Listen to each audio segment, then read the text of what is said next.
The preceding program was brought to you in part by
Welcome to this week's edition of the Pete Mezzetti Show. I'm Pete Mezzetti. It's actually history night tonight on the Pete Mezzetti Show, and if we're talking history, that must mean one thing. My buddy David Levasseur is back.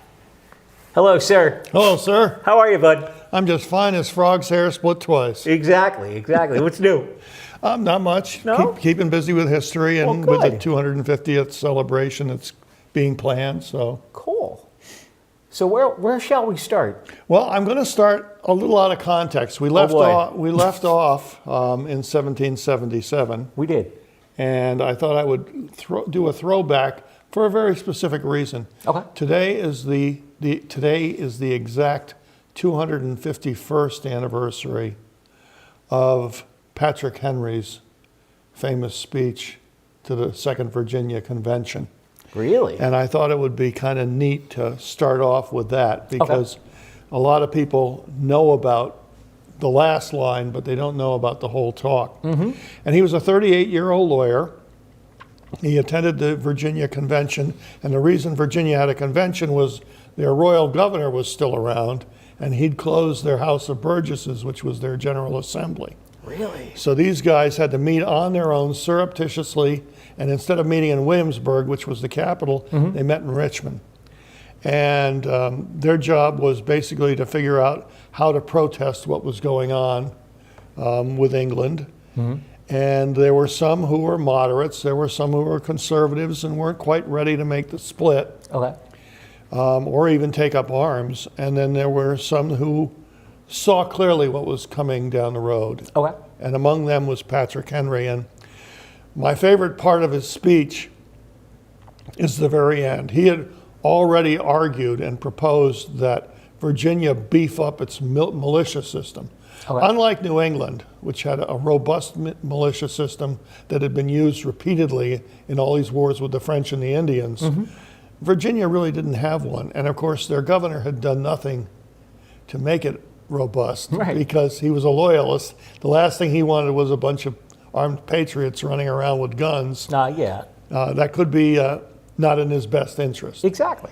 So these guys meeting in Richmond were figuring out what to do, and Patrick Henry said, look, there's a war coming. Right. We know there's a war coming. It's just a question of when. And we need to get our militia in shape. So that was his proposal, but then the speech followed the proposal. And probably the most robust part of his speech was the ending where he says, gentlemen may cry, peace, peace, but there is no peace. The war has actually begun. And the next gale that sweeps from the north will bring to our ears the resounding sound of conflict. What is it that gentlemen want? What is it they wish? What would they have? Is life so dear, or liberty so sweet, so as to be purchased with the chains of slavery? Forbid it, Almighty God. I know not what course others would take, but as for me, give me liberty or give me death. And so everybody remembers the Yes. liberty or death part. Yes. But the rest is really a rolling procedure beforehand. And what I find fascinating is he talks about they'll get in the next wind the story of armed conflict coming from the north. Lexington and Concord happened less than a month later. Okay. So talk about being prescient and being able to see the future. Nobody did that like Patrick Henry, Really? who was also one of the greatest orators and trial attorneys in the colony of Virginia, both before the Revolution and after. So I start with that only because that's a great setting of the stage Right. for what we're going to talk about tonight. Okay. We talked about in the last show the battles of Saratoga and how important they were to bring the French into the war on our side. Yes. And at the same time that was going on, Washington was not doing so well defending the city of Philadelphia. We also talked in the very first show about the 5 largest cities in the colonies, which were, in order of size, Philadelphia, New York, Boston, Charleston, South Carolina, and Newport, Rhode Island. Okay. During the course of the war, all 5 of these cities would be occupied by the British. And yet it brought them no closer to a victory, which shows a fundamental flaw in their strategy. Mm-hmm. Washington always focused on picking off British armies or parts of them, thereby reducing their ability to fight. The British concentrated on holding cities, thinking that that would change people's hearts and minds. And quite frankly, what it usually did was just steal people's resolve to not want to give in to the British. Because if they come in and are marching in and take over your town Right. and put troops in your house, Right. that's not very conducive to wanting to be loyal. No. So the British still had not abandoned that policy, and that's how they came to take Philadelphia. The Continental Congress ended up moving to York, Pennsylvania, Okay. where they spent a year and a half until the British left. And Washington and his troops, even though they'd fought well, retreated to a little valley called Valley Forge to spend the winter. Now, this was interesting because this was the first year that Washington had an army that didn't go home at the end of the year. Because up until that point, he was completely dependent upon the militia system to raise troops. And the militia system, as we discussed in the past, raised troops. They came in the spring, they left in the fall. Okay. They never served more than a year. And it took extra legislation from each colony to authorize them to fight outside of that colony. Ah. So Washington desperately wanted an army that wouldn't evaporate at the end of the year, because the British had an army that didn't evaporate at the end of the year. Right. So if he was going to go toe-to-toe with them, he had to maintain an army like that. Okay. So be careful what you wish for. Exactly. He got an army. He had 12,000 men at Valley Forge. And the first thing he ran into is food. I've got to keep these guys fed. Right. I've got to come up with enough wood for them to burn and to build huts to live in. Okay. So he did both of those. It took a long time to get the food chain under control because of corruption and waste and a little bit of fraud in the supply system. But the other problem that he had is disease, and he couldn't do much about that because the men were packed into the huts so tightly that once one of them got sick, it just spread through the entire hut. Gotcha. So now he's got his army. He's nurturing them through the winter, but they're still not trained. They're militiamen. They may have signed up for 3 years or for the duration of the war, but that doesn't mean they were trained. There was no such thing as basic training back then. No. They didn't ship you off to Fort Bragg or Fort Dix to train how to be a soldier. Exactly. So these guys showed up and they were not trained, and their officers weren't much better, even the ones who had prior military experience in the French and Indian War. The English looked down on the colonials so much that they basically said to them, you handle the wood detail, you handle cleaning the latrines, you handle hauling supplies, we'll do the fighting. So these guys never got any military training during the French and Indian War. Okay. So Washington desperately needed somebody to train the troops Okay. as to how to fight. Sure. And fortunately for him, in February of 1778, a Prussian officer by the name of Wilhelm Friedrich von Steuben Okay. arrives at camp, and Washington makes him inspector general. And the first thing von Steuben does is start training the troops. And he starts with Washington's personal lifeguard group and trains them so he can use them to demonstrate as he trains the officers. And then the officers and their sergeants will go on and train the men. Ah. And so by the time springtime comes, he actually has an army that's trained how to march, how to fight like a European army, how to use a bayonet the way the British do. Okay. And they also have a rudimentary concept of tactics and strategy, all of which is important for a soldier in the line to know what his duty is, what his responsibilities are, and what his capabilities are. So the British finally end up leaving Philadelphia in the spring of 1778. And they decide to march back Okay. to New York City rather than take boats, which would take a lot of time to assemble and bring Right. to Philadelphia. So they start marching, and Washington comes up with this grand plan to attack their rear guard. Now, recently arrived in camp was the number 2 guy for the Continental Army, a gentleman by the name of Charles Lee, who was a strange fellow. He was originally an English officer who had settled in Virginia after he'd been passed over for promotion, and lived alone, was very happy raising horses and dogs, had a difficult personality. The problem with Lee was in late 1776, the British captured him. Oh, no. And so he was held prisoner in New York Okay. until early 1778 when he was released in exchange for another British officer who'd been captured. Oh, gotcha. So he rejoins Washington's army, and he hasn't been around for a year and a half. So he has not seen Washington's brilliant exploits at Trenton and at Princeton. He hasn't seen Washington build a 3-year or duration of the war army. Okay. He hasn't seen them be trained. So he has no concept of the capabilities of the American army. Right. Nonetheless, as the next most senior officer after Washington, he asks permission to lead the attack on the British rear guard. He leads them, and it just becomes a disaster. Nobody's really sure what happened, except that commands broke down, communication broke down, and troops began retreating before they even were engaged with the enemy. Right.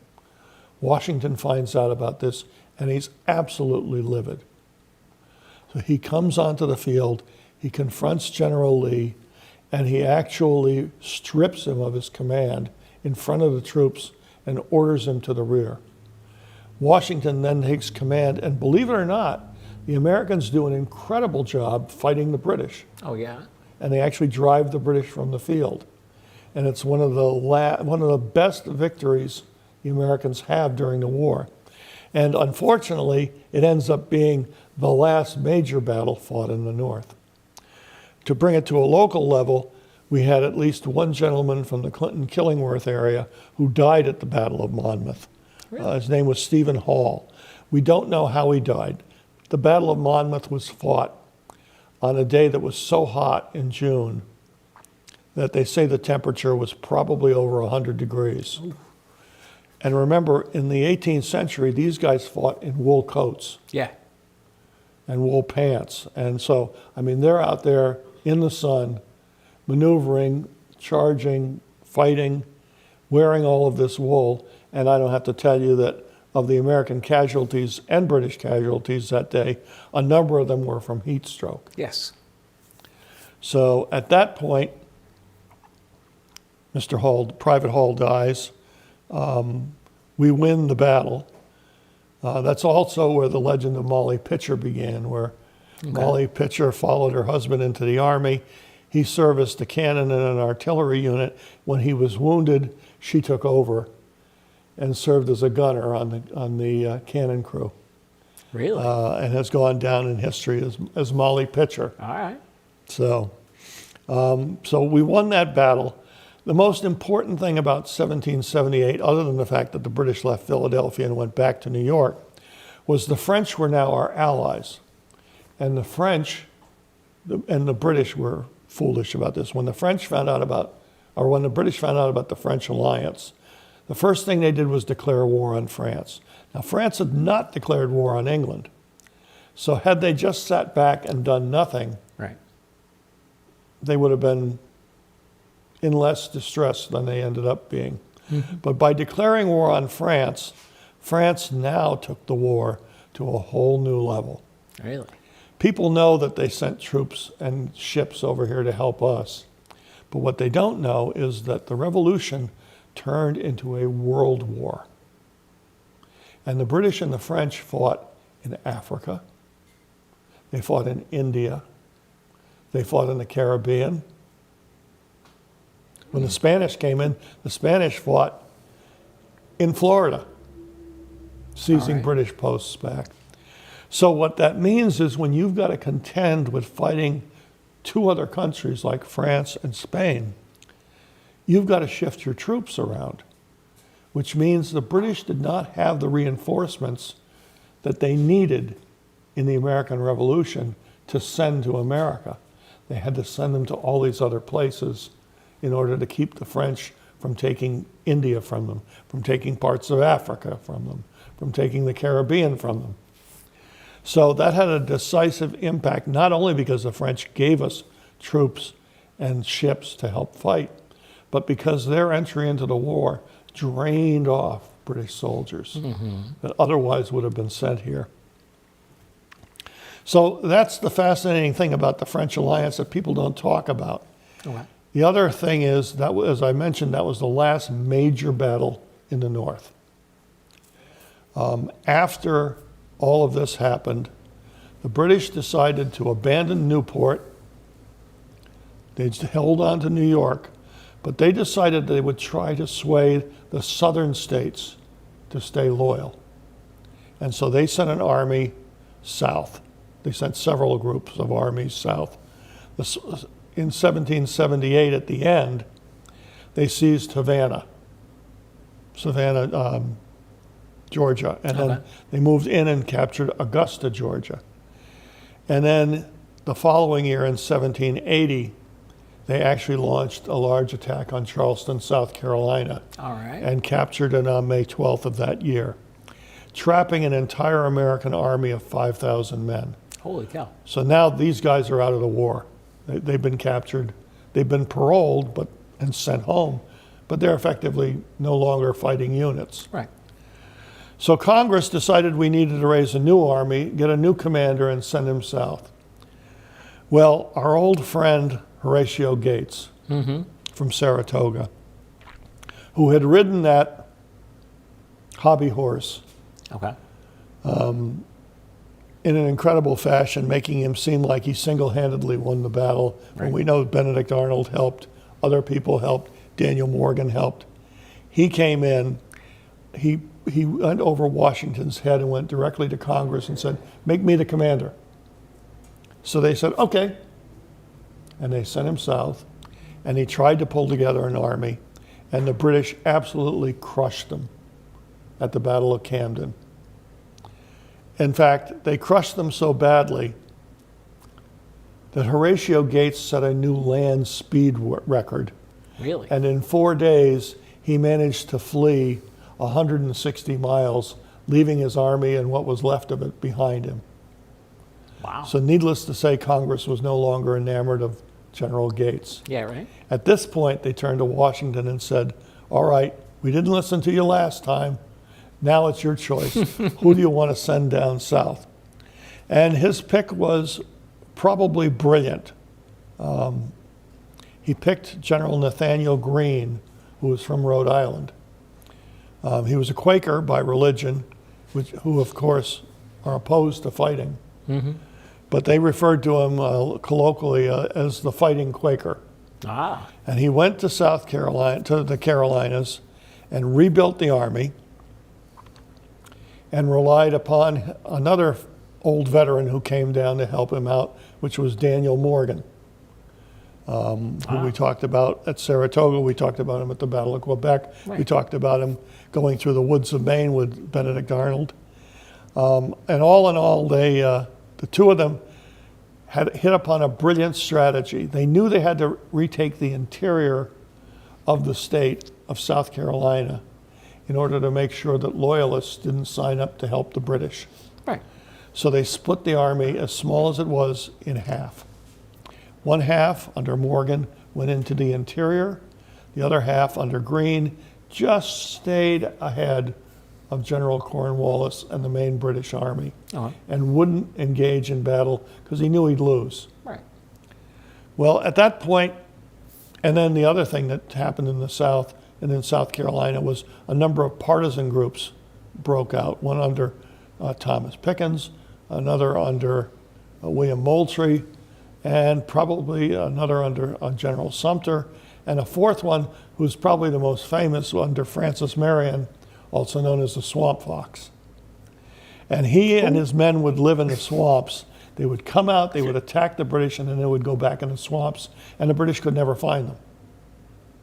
So these guys were doing hit and run attacks, hitting the British supply lines, hitting small British detachments, knocking them out here and there, knowing full well that because of the war with the French, the British couldn't send reinforcements. Right. So the first thing that happened, the first real victory in the South, happened completely because of a British officer's bragging. His name was Ferguson, Patrick Ferguson. He was a major, but he led loyalists in the Carolinas.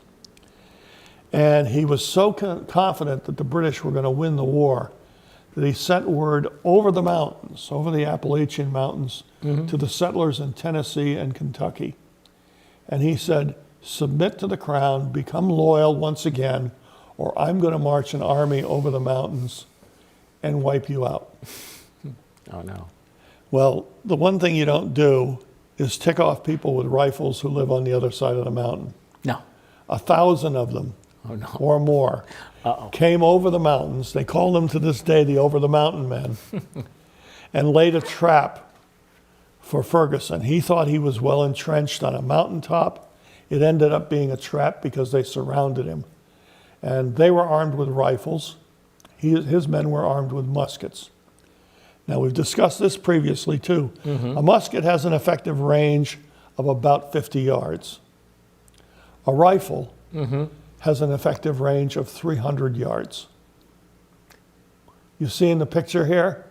Rifle wins over musket. Yeah, rifle always wins over musket. Yes.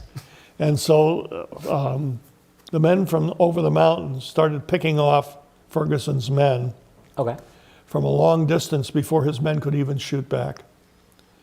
They essentially wiped them out. Of the 1,100 men who were on that hilltop, 300 plus were killed, including Ferguson. And the other 800 were made prisoners and forced to march over the mountains, where they were held in captivity on the other side. Well, Cornwallis could not afford to lose 1,000 men. He only had 8,000 men altogether. Right. So he's already down to 7,000, right. Meanwhile, some of his loyalist troops are starting to go home because they don't like the way things are shaken out here. Because while they're gone, all these other American forces, the partisans, are attacking their homes and burning their properties. So they feel they have to go home and defend their property and their family. Right. So they're leaving. So his troops are dwindling by the day. Then he gets wind that Daniel Morgan has a small contingent of soldiers moving around the Carolinas to bolster morale and to increase recruiting into the Continental Army. So he takes his most loyal cavalry officer, Banastri Tarleton, and sends him after Morgan. Now, Tarleton is interesting because as a young captain, it was troops under him that captured Charles Lee in 1776. Really? And then he also went on to do a few other battles in the South that, shall we say, were less than honorable. So they called him Bloody Bannister. And he saw Morgan as an opportunity to wipe out that branch of the army.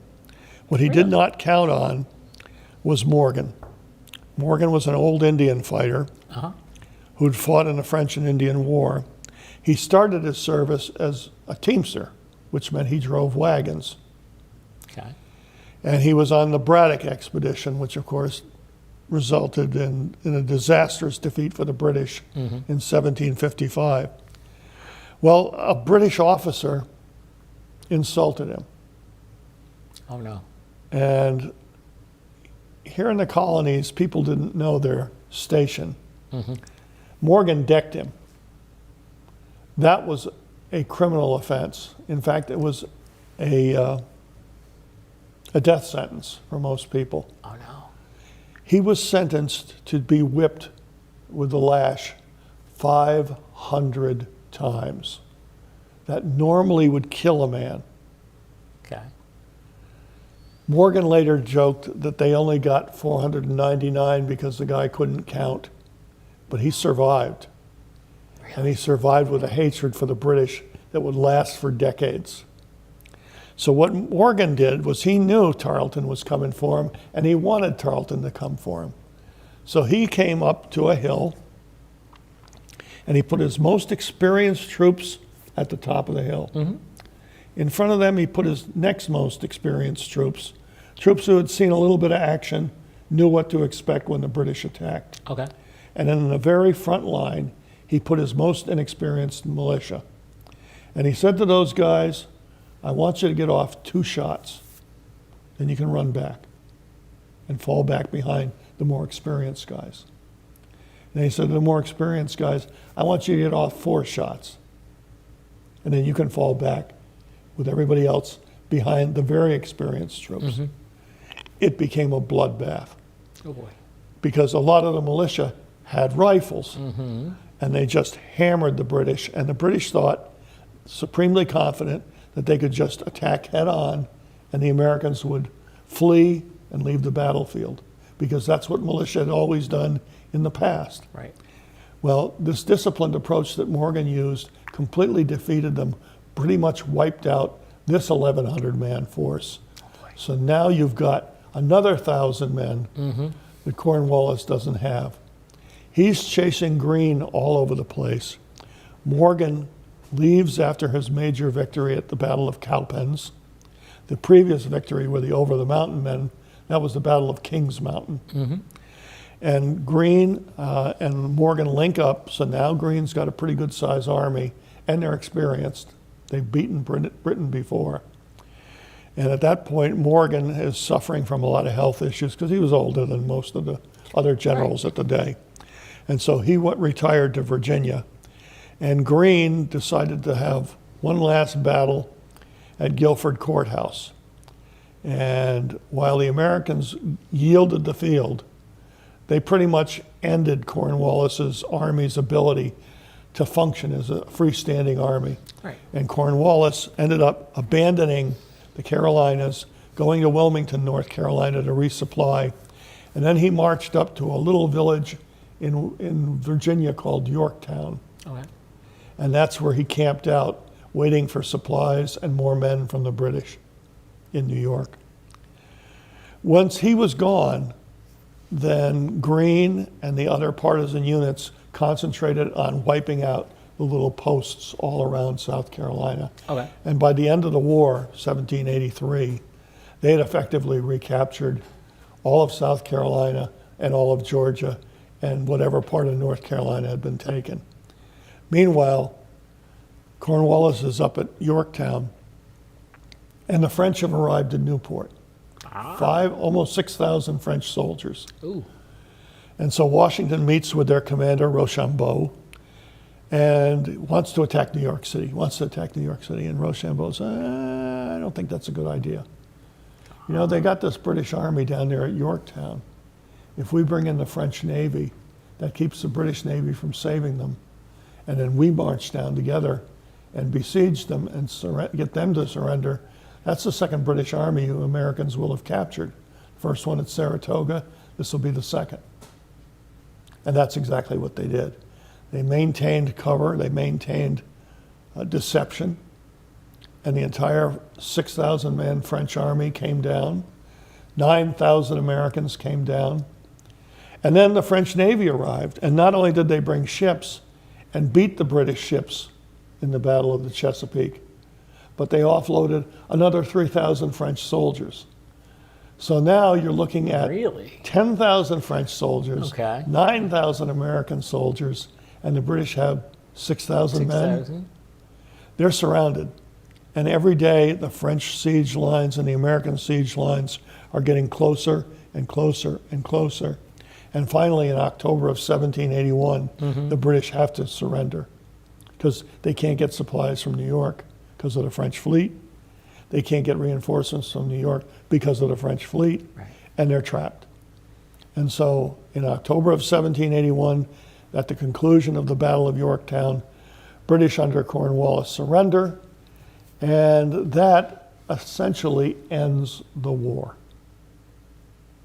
It takes another 2 years to come up with a peace treaty Okay. that everybody agrees to.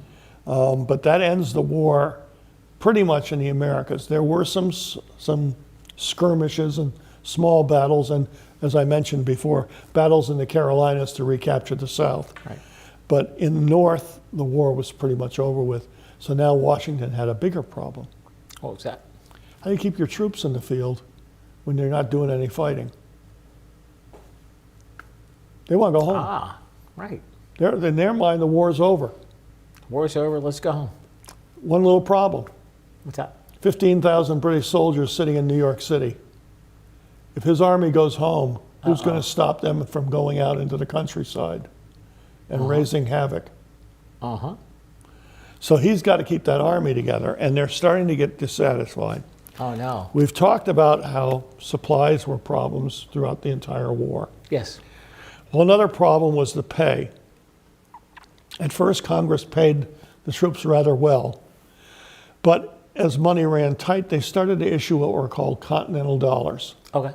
And continental dollars decreased in value so much that, quite frankly, after the war, some soldiers used them as wallpaper because it was cheap. They were so valueless that wallpaper had more value than these things did. So people would paste them on their walls for wallpaper. Right. So at this point, it's 1783, early in 1783. Okay. The peace treaty has not been concluded yet. That won't happen until September. Washington is fearful of losing his troops. And what's worse is this time, while there have been mutinies in the past, they've been a few hundred men, and they were able to control them. Right. This time it's the officer corps. Ah. The officer corps says, Congress, 3 years ago, you made a promise that you would pay us half pay for the rest of our lives. But we haven't seen a dollar since then. We haven't gotten any pay in 3 years. And unless you start dealing with supplies, clothing, food, and paying us, we're prepared to take the army and march it on Congress. Now, the idea of that was so horrible to Washington. While he empathized with his troops tremendously and knew what they had suffered and gone through, he could not abide having the military threaten the civil governing authority of the United States, Right. because that would jeopardize everything we stood for, which was that the civilians controlled the military. So a meeting was called on March 15th, 1783, in Newburgh, New York, which is where the winter headquarters was. Okay. Washington had been silent through most of this, so nobody knew where he stood. Oh, boy. But he called for the meeting, and the meeting got underway. Horatio Gates leading the way again, always being the less than helpful fellow that he is. And about 10 minutes into the meeting, the door opens and Washington walks in. Oh, no. And he walks in and he says, I want to address the officers. And of course, who's going to tell him no? Yeah, right. So he starts telling them how he thinks it's a mistake to march upon Congress, and he urges patience. And the guys are still grumbling and stuff, but they respect him tremendously because he is the revolution at this point. He's kept the army alive. He's kept the war alive. He's kept spirits alive. Mm-hmm. So they respect him. They're a little disappointed. But then, whether it was intentional or not, history will never know. But he decided he wanted to read a letter from a congressman in the Continental Congress. Okay. And he starts to read, and he's stumbling over the words. Really? So he reaches into his coat pocket, and he pulls out a pair of reading glasses. And he says, "I beg your indulgence, gentlemen, but I have not only grown gray in service to my country, but almost blind." Oh, no. At that point, there wasn't a dry eye in the place. I don't think anybody even listened to the letter. They said, you know what? If he sacrificed all this, who the hell are we to complain about not getting paid? Yeah, right? And he completely diffused the whole thing. And then wisely sent a letter to Congress the next day. He said, "I saved your backsides this time. I'm not sure I can do it again. Yeah, right? You guys need to pony up at this point and put some real hard cash on the table." So they came up with a different plan. Instead of offering half pay for the life of the soldiers, they said, "We will give you 5 years' pay up front, and you can have your choice of cash or securities." And that calmed everything down, and he was able to maintain an army long enough until the British finally evacuated New York in November, 2 months after the peace treaty was signed, on what is still called Evacuation Day. And they left New York, and Washington was able to come in triumph, leading his army. Later, after a few days of rejoicing, and Washington met with his soldiers. Okay. And he, with his officers in particular, and he said, "We're going to bid goodbye to all of you gentlemen, because my intent is to ride to Congress and tender my resignation, because there's no need for my services anymore." And so at Fraunces Tavern, which still stands in New York, you can go there and visit, on the second floor balcony ballroom, he greeted all of his officers one by one. They embraced, they shook hands, they had a drink or two, and then he rode off to Annapolis, Maryland, which is where the Continental Congress was meeting. Mm-hmm. They decided Philadelphia was a little too, shall we say, risky to meet in, since the British captured it so easily. Right. So they were in Annapolis, and he rode in, and he did something that has been rarely done in history. A military man at the peak of his power surrendered his commission and went home as a civilian. Really?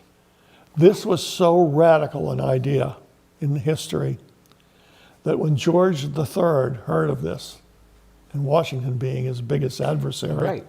said, "If this is true, he's the greatest man in the universe." And it was. And Washington gained so much respect that when he died in 1799, the British Navy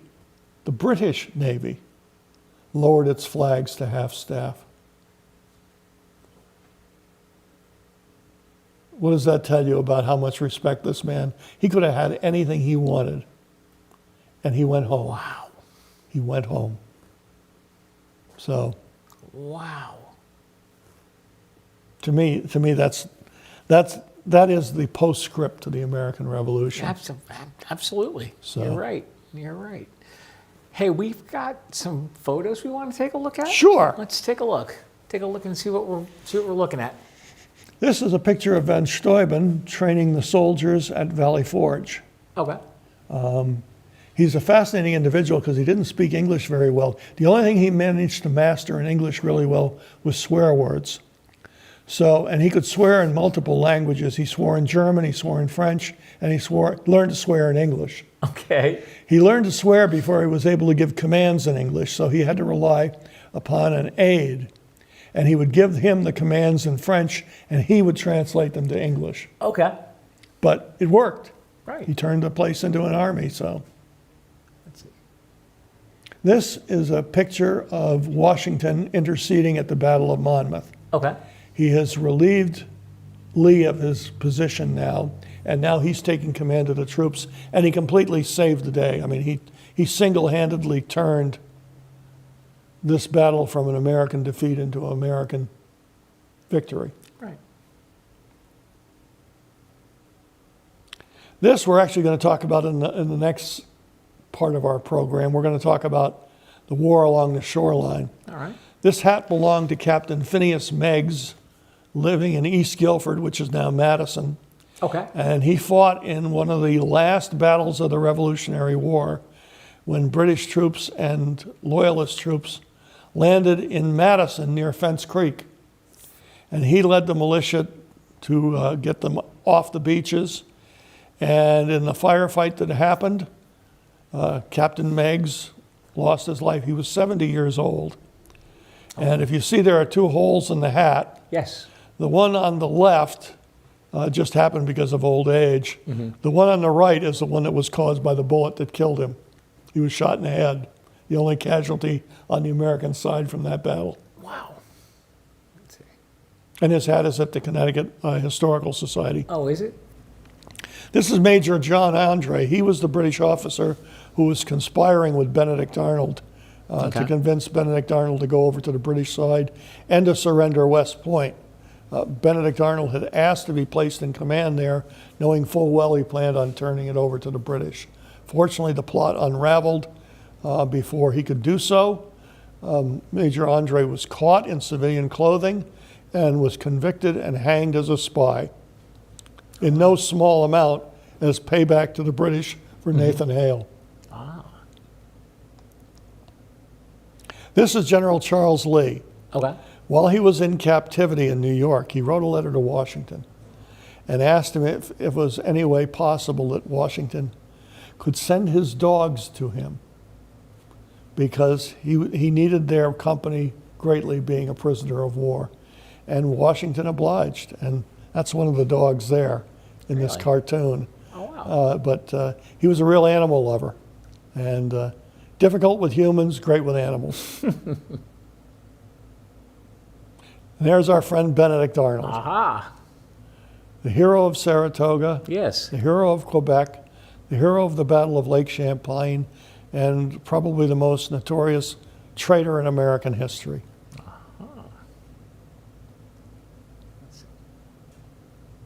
And then we didn't talk much about the war out west, Okay. but the war out west was a fascinating conflict because it involved troops from Virginia traveling over the mountains, down the Ohio River Valley, and chasing the British out of what was basically Ohio, Indiana, and Illinois. All right. The Americans came through like a whirlwind and captured most of the major forts along the way, all the way to the Mississippi River. As a matter of fact, they were at the Mississippi River when the British sent a small group down to recapture one of the forts at Vincennes, Indiana. George Rogers Clark, the older brother of William Clark of Lewis and Clark fame, led troops from the Mississippi River back up and forced this fort to surrender, and he captured a whole bunch of British prisoners and sent them back and forced the British to give up their claim to Ohio, Indiana, and Illinois. And when the peace treaty was signed, all of that land became part of the United States, and British relinquished their claim to it. Wow. But to get there, his men had to march through swamps in February. And this is a depiction of them walking through swamps, bundled up, soaking wet, moving through the area to get to Vincennes, Indiana, so that they could seize the fort and toss the British out once and for all. And then this is a vest that we will also cover in our next installment, where we talk about the British attacks on Connecticut. But this is the vest that was worn by Colonel William Ledyard at the Battle of Fort Griswold in September of 1781. Oh, okay. In September of 1781, the British decided that to try to draw Washington back, Yep. they would launch a major attack on New London, which was a haven for privateers. And so they picked Benedict Arnold to lead that expedition now that he was a British officer. Ah. And so Okay. he landed half his troops in Groton, half in New London. They burned New London. The fire got out of control and burned most of the city. The other troops on the other side landed in Groton and marched up to Fort Griswold, which still exists today, Right. commanded by Colonel Ledyard. When the fort finally surrendered, he offered his sword, which is the way you surrendered back in those days. Okay. And the British soldier taking that took the sword by the handle, because you always handed it handle first, and drove the sword right through Colonel Ledyard, killing him on the spot. That is his vest. Again, is with the Connecticut Historical Society. And if you look closely at it, you'll see the entry point on one side and the entry point on the other side where the sword went right through him sideways. His sword, by the way, is located here in the Bill Memorial Library, just a few stones throw away from Fort Griswold and the monument there. Really? So you can actually see his sword, and you can see the damage that his sword did to his vest at the Connecticut Historical Society. Wow. So All right. So we have some time left. What else do we want to? What else do we want to talk we about? can start talking about the. Where do we want to? Where do we want to We go? can talk about the battle along the shoreline. All right. So these I'm going to need my glasses only because it's tough to memorize all these dates. Yeah, So, exactly. the first attack by Britain in Connecticut happened on August 30th, 1775, when a British ship called the HMS Rose went to Stonington, Connecticut, looking for cattle and pigs, because the British Army at this point is in Boston, and they're besieged by an American army, and they need supplies. Right. So the only place to get supplies is elsewhere in the colonies. So the British sent this expedition down. Well, they expected the Americans to just turn over this food to them, and they would sail away, and they were sadly mistaken. That's not going The to happen. militia turned out in Stonington and mounted such a successful defense that the British gave up Okay. and sailed away. So not only did the British attack Stonington in 1812, in the War of 1812, but they attacked it during the Revolution too. So Wow. the next big raid was probably the biggest incursion into the state of all. It happened in April of 1777. And it was when a group of British soldiers landed at what's now Westport and marched inland to Danbury. Okay. Danbury was a major supply hub for the American Army. Really? And because of that fact, the British wanted it destroyed. It was led by a gentleman named William Tryon, who had been previously the royal governor of North Carolina. Okay. But when he was chased out of North Carolina, the British made him royal governor of New York. And so when the war broke out, they made him a general, and he led loyalist forces all over the place. And he led this invasion of Danbury and the Danbury raid. You've probably heard of Sybil Luddington, a young woman from the Danbury area Okay. who was, I believe, 16 years old and heard that the British were coming. And while her father was gathering militia, she rode 40 miles to alert the militia in all directions so that they would come and help repel the British. She rode 3 or 4 times the distance Paul Revere did, but didn't get any of the credit that Paul Revere did. So. No, of course not. But eventually there were enough Americans to repel the British, although at quite a cost. A lot of Americans were killed, including American General David Worcester from New Haven, who was a fascinating individual. Okay. He'd served during the Revolutionary War earlier, but now he was a militia general, and he was shot and killed at the Battle of Ridgefield. Benedict Arnold was home on leave, so he came out of quote-unquote retirement or leave, and led troops at the Battle of Ridgefield. Oh, wow. And as a matter of fact, that was the battle that finally got him promoted to Major General. He had been a brigadier general up until that point. Really? And was mightily ticked off because he'd been passed over and watched men with less seniority get promoted to Major General. And not him. And not him. And remember, we're talking about a man who fought in Quebec, went through the Maine woods leading up to that battle, built a navy on Lake Champlain and destroyed the British. Yeah. And now he's done this. So Congress finally, I think Washington sort of shamed them into finally promoting him to Major General. Right. And he was a Major General when he fought at Saratoga and in that campaign. So at any rate, he was involved in that battle as well. The other sideline, which was not an attack on Connecticut, but an attack from Connecticut, Okay. occurred about a month later when Connecticut soldiers, under a colonel with the best name of anybody in the Revolutionary War, his name was Return Jonathan Meigs. And the story is that while his mother was expecting, Okay. she and his father had an awful fight. Oh, no. And he stormed out of the house, and she begged him to return, Jonathan, return. And they passed the name on to their son. Gotcha.